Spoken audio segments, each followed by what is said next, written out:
Hello my dear students, তোমালোক সকলোকে মোৰ YouTube চেনেল লৈ পুনৰবাৰ আন্তৰিক স্বাগতম জনাইছো।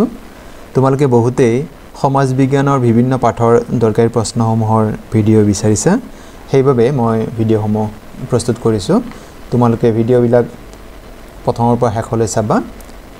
আজি আমি এই ভিডিঅ'টিত 2022 চনৰ হাইস্কুল শিক্ষান্ত পৰীক্ষাৰ বাবে সমাজ বিজ্ঞানৰ যি অৰ্থনীতি বিজ্ঞান খণ্ড আছে তাৰে এটি দৰকাৰী পাঠ মুদ্ৰা আৰু বেংক ব্যৱস্থা। এই পাঠৰ লগত জড়িত অতি দৰকাৰী প্ৰশ্নসমূহ আমি আলোচনা কৰি লৈছো।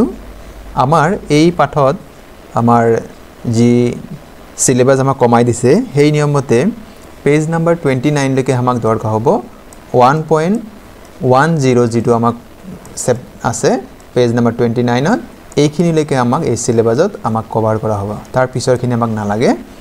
একেবাৰে হেকৰ পয়েন্টটো আছে বেংক কি এইখিনি লৈকে আমাক এই পৰীক্ষাত আমাক দিয়া থাকিব। আৰু এই দৰকাৰী প্ৰশ্নসমূহ তোমালোকে ইতিমধ্যে প্ৰিপেয়াৰ কৰিছা। কেৱল মাত্ৰ কোনকেইটা বেছি দৰকাৰী সেইখিনি তোমালোকক মই এই ভিডিঅ'টিত তোমালোকক জনাব বিচাৰিছো। মৰমৰ ছাত্ৰ-ছাত্ৰীসকল, যদিহে তোমালোকে প্ৰথমবাৰৰ বাবে মোৰ চেনেলটি চাই আছা, চেনেলটি সাবস্ক্ৰাইব কৰিবা বুলি আশা থাকিল আৰু ভিডিঅ'সমূহ লাইক কমেন্ট আৰু শেয়াৰ কৰিবা। এই পাঠটিৰ পৰা মুদ্ৰা আৰু বেংক ব্যৱস্থা এই পাঠটিৰ পৰা 2022 চনৰ যি হাইস্কুল শিক্ষান্ত পৰীক্ষা হ'ব তাত আমাক সৰ্বমুঠ 5 নম্বৰৰ প্ৰশ্ন দিয়া থাকিব। তাৰে এটা 2 নম্বৰৰ প্ৰশ্ন থাকিব আৰু এটা 3 নম্বৰৰ প্ৰশ্ন। সৰ্বমুঠ আমাক 5 নম্বৰৰ প্ৰশ্ন দিয়া থাকিব। গতিকে এইখিনি আমি পঢ়িলে আমি এই পাঠটিৰ পৰা আমি 5 নম্বৰ পৰীক্ষাত লাভ কৰিব পাৰিম। আহচোন বাবু দৰকাৰী প্ৰশ্নসমূহ কি আছে আমি জানি লওঁ। প্ৰথম প্ৰশ্নটি আমি লৈছো ইয়াতে পণ্য বিনিময় প্ৰথা কি? পণ্য বিনিময় প্ৰথাৰ দুটা অসুবিধা উল্লেখ কৰা। বা আমাক কেতিয়াবা দিব পণ্য বিনিময় প্ৰথাৰ তিনিটা অসুবিধা উল্লেখ কৰা। ইয়াত মই দুটাৰ কথা উল্লেখ কৰিছো কিয়নো আগফালে আমাক পণ্য বিনিময় প্ৰথা কি সেই বিষয়ে আমাক 1 নম্বৰ থাকিব। 1 + 2 হল আমাৰ 3 হৈ যাব। এই প্ৰশ্নটি আমাক অলপ বেলেগকৈ দিব পাৰে। পণ্য বিনিময় প্ৰথা শব্দৰ ঠাইত কেৱল বিনিময় প্ৰথা বুলি আমাক দিব পাৰে। একেই উত্তৰ হ'ব। বিনিময় প্ৰথা কি? বিনিময় প্ৰথাৰ দুটা অসুবিধা উল্লেখ কৰা। এইখিনি আমাৰ ইয়াতো আমাৰ 1 + 2 হলে আমাৰ কি হ'ব? ইয়াতো আমাৰ 3 হৈ যাব। গতিকে তোমালোকে এই প্ৰশ্নটি বহুত দৰকাৰী হয়, তোমালোকে চাবলৈ নাপাহৰিবা। পৰৱৰ্তী প্ৰশ্ন আগবাঢ়িছো। মুদ্ৰাৰ ক্ৰমবিকাশৰ পৰ্যায় 5টা কি? এই সম্পৰ্কে আমাৰ যি টেক্সট বুক আছে এই টেক্সট বুকত আমাক বহুত ধুনীয়াকৈ দিয়া আছে পেজ নম্বৰ 22। এই পৰ্যায় 5টা হৈছে বিনিময় প্ৰথা, জন্তুমান, অমুদ্ৰিত ধাতুমান, ধাতু মুদ্ৰা আৰু কাগজী মুদ্ৰা। তোমালোকে ইতিমধ্যে নিশ্চয় এই বিষয়ে প্ৰস্তুতি কৰিছাই আৰু এইখিনি তোমালোকে জানা।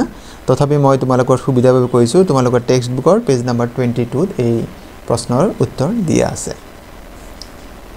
আকৌ কৈছো প্ৰশ্নটি ক্ৰমবিকাশ মুদ্ৰা যে বৰ্তমান আমি যি কাগজী মুদ্ৰা পাইছো এই পৰ্যায় পোৱাৰ আগতে কি মুদ্ৰা আমি ব্যৱহাৰ কৰিছো, মানুহবিলাকে ব্যৱহাৰ কৰিছে সেই বিষয়ে তোমালোকক এই প্ৰশ্নটিত সুধিছে।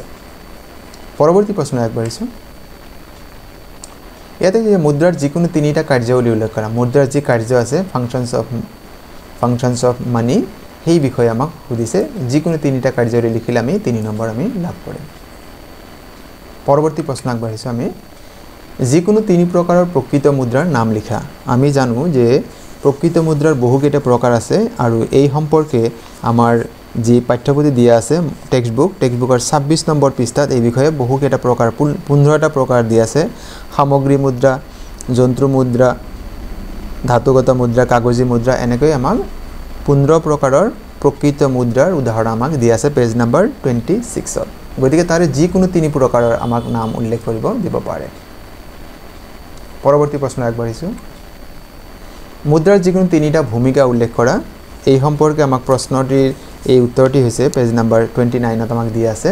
মুদ্ৰাৰ ভূমিকা সম্পৰ্কে যি প্ৰশ্ন আছে এই সম্পৰ্কে আমাৰ পাঠ্যপুথিৰ 29 নম্বৰ 29 নম্বৰ পেজত এই বিষয়ে আমাক উল্লেখ কৰা আছে। 7 নম্বৰ প্ৰশ্নলৈ আমি আগবাঢ়িছো। মুদ্ৰাৰ 3টা বৈশিষ্ট্য উল্লেখ কৰা। আমি যিকোনো 3টা বৈশিষ্ট্য প্ৰতিটো বৈশিষ্ট্যৰ এটাকে নাম বৈশিষ্ট্যৰ মূল বাক্যটো লিখি আমি তাত যদি এটাকে সেন্টেন্স কমেও লিখি দিও, এটাকে বাক্য আমি লিখি দিলেও হৈ যাব। যেনেকৈ মুদ্ৰাৰ সাধাৰণ গ্ৰহণযোগ্য থাকিব লাগিব, মুদ্ৰাৰ চিনাক্তকৰণ সহজ হ'ব লাগিব। এনে ধৰণে মুদ্ৰাৰ তাৰল্য গুণ কি সেই বিষয়ে আমি এটা সেন্টেন্স লিখি দিলে আমি ইয়াতে আমাৰ যেটো সম্পূৰ্ণ নম্বৰ আমি ইয়াতে 3 নম্বৰ থাকিব, আমি 3 নম্বৰ আমি পাবলৈ সক্ষম হ'ম। 3টা বৈশিষ্ট্য আমি ইয়াতে লিখিব লাগে।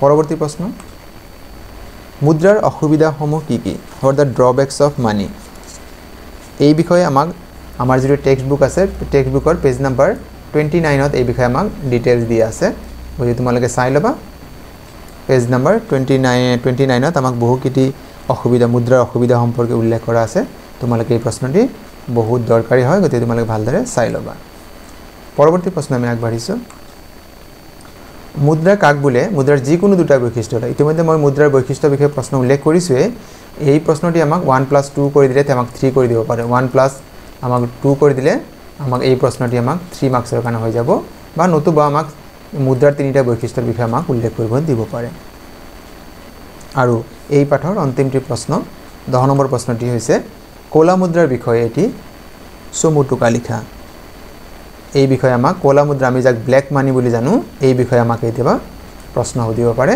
যেনেকৈ যোৱা যেটো পৰীক্ষা 2021 চনৰ যেটো আমাৰ বিশেষ মেট্ৰিক পৰীক্ষা হৈছে তাত আমাৰ যেটো প্ৰশ্ন আছিল এটো ইয়াতে সুধা হৈছিল যে কলা মুদ্ৰাৰ সংজ্ঞা আমাক দিব দিছে গতিকে এই বিষয়ে আমাক আকৌ অতিৰিক্তভাৱে এটা প্ৰশ্ন আমাক দিব পাৰে গতিকে তোমালোকে এই কেইটা প্ৰশ্ন অলপ ভালদৰে চাই লবা আৰু এইখিনি তোমালোকে চালে নিশ্চয়কৈ তোমালোকে এই পাঠৰ পৰা আমাক যি 5 নম্বৰৰ প্ৰশ্ন দিয়া থাকিব তোমালোকে নিশ্চয় সম্পূৰ্ণ নম্বৰ লাভ কৰিব পাৰিবা মৰমৰ ছাত্ৰ ছাত্ৰীসকল আজিৰ এই ভিডিঅ'টি সম্পূৰ্ণকৈ চোৱাৰ বাবে তোমালোকলৈ অশেষ ধন্যবাদ